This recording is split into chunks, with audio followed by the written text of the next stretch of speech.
Hi, my name's Elijah, and I'm one of the readers here at Coyote Wisdom.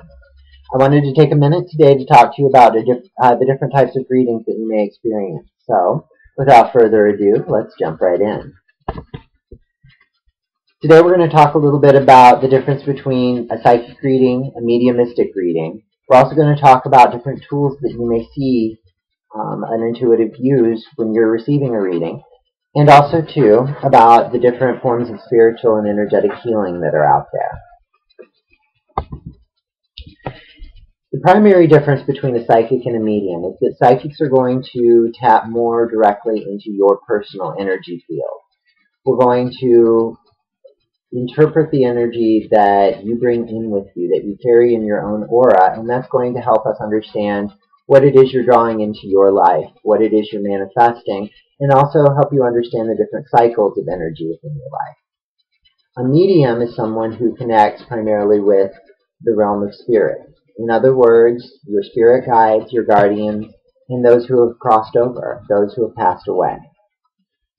The advice that a medium may bring up during a reading will be information derived from your guides and loved ones on the other side, whereas the information that a psychic may provide to you will be derived from the energy in your own aura, that which you bring in with you, and that which you are currently manifesting. There are several different terms that are affiliated with psychics. Intuitive is just another term for psychic, and there's been a big stigma around the word psychic for a long time, so a lot of us have taken the term intuitive to avoid that stigma. An empath is a type of intuitive that works primarily with feelings. These are emotional feelings as well as those of physical sensation. This particular psychic sense is called clairsentience, which is the psychic sense of feeling. The other psychic senses listed, clairvoyance, clairaudience, and claircognizance, are in reference to other psychic senses. Clairvoyance is the psychic sense of sight, clairaudience is the psychic sense of hearing, and claircognizance is the psychic sense of knowing.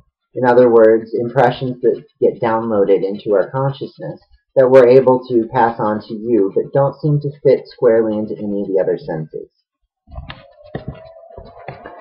There are also several different terms that mediums may use. You'll see a lot of terms such as psychic medium, which may seem a bit redundant. All mediums are psychic because we use our psychic senses to communicate with the realms of spirit. But not all psychics necessarily are mediums, because not all psychics specialize in being able to communicate with those that have passed on. Another term that a medium may use is that of an afterlife communicator, which is pretty apt. There are also specialized mediums out there, such as rescue mediums, who work primarily with spirits that are closer to the earth plane, that may have gotten stuck in the transition between life and afterlife. A rescue medium then will come in and help that spirit transition fully over into the afterlife. You may work with a rescue medium if you have anyone come out to clear the spiritual energies in a space, such as your home or business. There's another specialized form of medium called a psychic artist, and these very talented people are able to render drawings or paintings based upon the spiritual energies that they pick up during a reading. Many times this will be a portrait of a guide or someone who's passed away, but sometimes it may be a more abstract mandala that a guide is trying to convey to you that you can use for your own spiritual growth. It's important to remember what we are, and as intuitives, we're spiritual consultants. In other words, we're reading the spiritual energies around you. This is what we've trained for. This is what we're here to do. We're intuitive professionals. We have a certain professional standard that we uphold ourselves to, and part of the standard is that we're constantly expanding and growing our abilities and honing our skills. And yes, we do see psychic development as a skill. Everyone has intuition. It's learning to hone it, aim it, focus it, and utilize it most fully that makes us successful at what we do. Intuitives are energy interpreters. We read and interpret the messages within your own energy or within the energy of spirit And we give you this information to empower you and help you to make informed decisions and to grow your own soul. We consider ourselves healers of the spirit, because that, in essence, is what a reading is. We're connecting with your energy to help you heal an aspect of your spirit that you feel is out of alignment.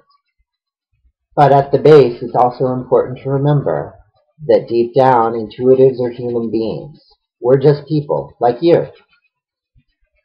This means that we may misinterpret a piece of information. This also means that when you're receiving a reading, that you should give us no more credence than you give yourself. And know that we may be capable of making mistakes as well. This leads me to what we are not. We are not doctors, nurses, or medical professionals. If you are having a medical problem, you should seek out the appropriate medical help. We can support you from the spiritual side, but this is in no way a substitute for competent and qualified professional medical care. We are also not lawyers. If you're having legal issues, you should consult an attorney. We're also not architects, builders, or tradesmen of any other kind. This is basically a way of saying, use your common sense. Please contact the appropriate professional for what your needs are at the moment. An area where it gets a little fuzzy in the middle is that between an intuitive and a therapist. While we do strive to create a sacred space where you can be open, honest, and share, none of us are trained as professional psychologists or therapists. So if you have an issue that may seem a little out of our depth, don't be surprised if we recommend that you seek out the appropriate counseling help. Most of the time, if we're going to do this, we're not going to leave you hanging.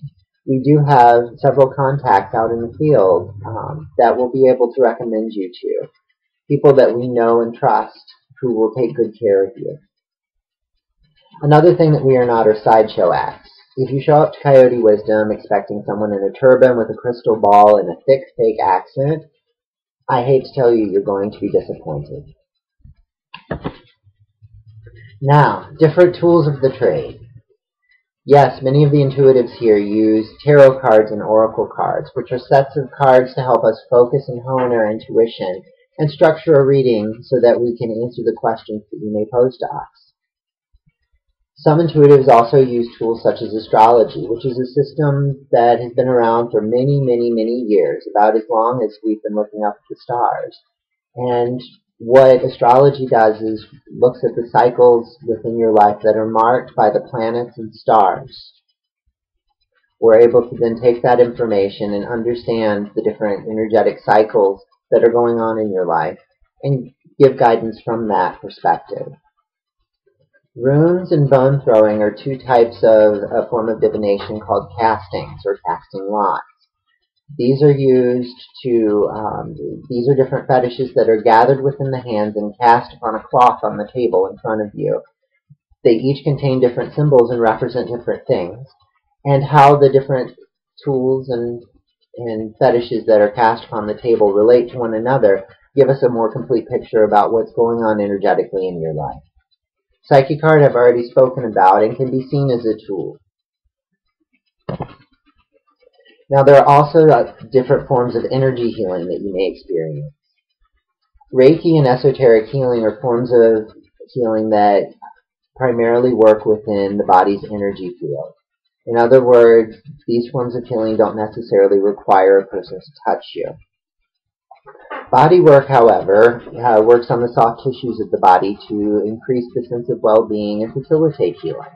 The emotional freedom technique utilizes different movements and pressure points to help affect the energy meridians flowing through your body, to help release all kinds of addictions, emotional entanglements, and to help retrain us to most fully utilize our energetic capabilities. There are also forms of healing such as shamanic healing and crystal healing that utilize other tools that are out there. And if you're interested in receiving healings of those fashions, of any fashion actually, I recommend that you speak directly to one of the practitioners. Now, we also have a wonderful store full of tools at our disposal. So if you're interested in being able to hone and focus the energy once you leave Coyote, then we may recommend some different tools for you to take with you, such as crystals, candles, charms and mojo bags, different essential oils, even incenses and smudging. So, with all that being said, I hope you have a better idea about some of the different tools, terms, and techniques that you may experience during a reading. If you're interested, please come in and see us. We'd be happy to speak with you. We're located at 2432 North Grand River in Lansing, Michigan. On the screen is our contact information, so drop us a line, give us a call, or just swing by and see who's here. With that said, I hope you enjoyed this little presentation, and I hope you have a blessed, blessed day. Thank you so much. I look forward to seeing you.